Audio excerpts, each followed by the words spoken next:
I will now yield myself 5 minutes for an opening statement.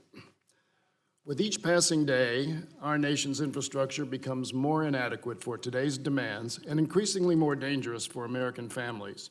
If we as a Congress want to prepare our economy and our nation for a rapidly changing future, we must dramatically improve and modernize our infrastructure. A strong economy depends on strong infrastructure to function effectively. Unfortunately, according to the American Society of Civil Engineers 2017 Infrastructure Report Card, our overall infrastructure grade is a D+, meaning that it's in poor condition and at risk. Our roads are crumbling, tens of thousands of bridges are structurally deficient, and roadway congestion continues to sap our time and productivity. Many rural communities are still cut off from broadband access and are unable to benefit from advancements like telehealth services.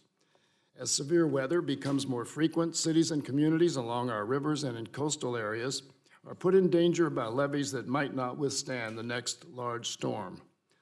I know that in my district on the Ohio River, we are currently relying on water pumps that are more than 100 years old. But it's not just Americans living near our waterways that are at risk.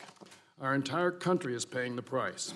Current infrastructure gaps are anticipated to cost the United States $3.9 trillion in GDP and 2.5 million jobs by 2025 due to lost productivity. Failing infrastructure will cause U.S. businesses to become less efficient, raising the cost of doing business and forcing those costs onto consumers.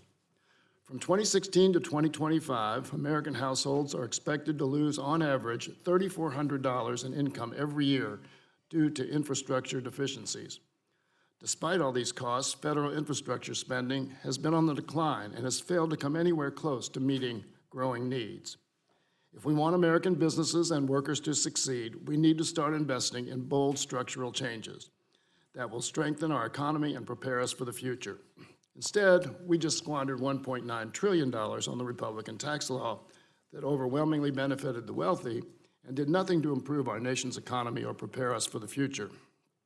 If we had invested anywhere close to that amount in our nation's infrastructure instead, the impact would have been transformative. That's because in the short term, every $1 invested in improving our infrastructure systems boosts economic output by $1.50 or more, making it a powerful economic stimulus.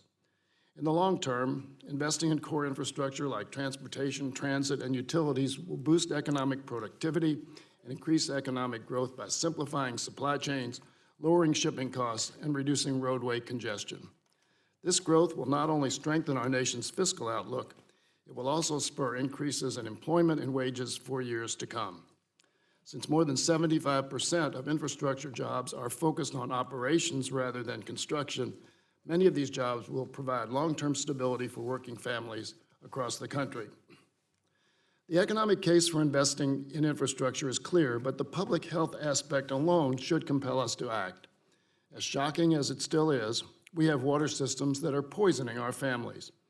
Lead pipes in Flint, Michigan created a water crisis that caught national headlines and highlighted a shameful failure of government. But it is not an isolated case. Just look at Newark, New Jersey, Portland, Oregon, Pittsburgh, Pennsylvania, Providence, Rhode Island. All have issues with lead contamination in their drinking water, and they aren't the only ones. How is it that in the wealthiest country in the world, it's easier for a millionaire to get a tax cut than for hundreds of thousands of families to get safe drinking water? Our nation's infrastructure bill is overdue, and it's already costing us our health, our safety, and our economic potential. These are investments that, at one point or another, we will have to make if we care about the well-being of our communities and want to remain competitive in the global marketplace. By investing now, we can modernize our infrastructure and incorporate new technologies and greater resilience into our plans. We can address sustainability and public health needs while growing our economy and creating good jobs. This isn't a should-do, it's a must-do.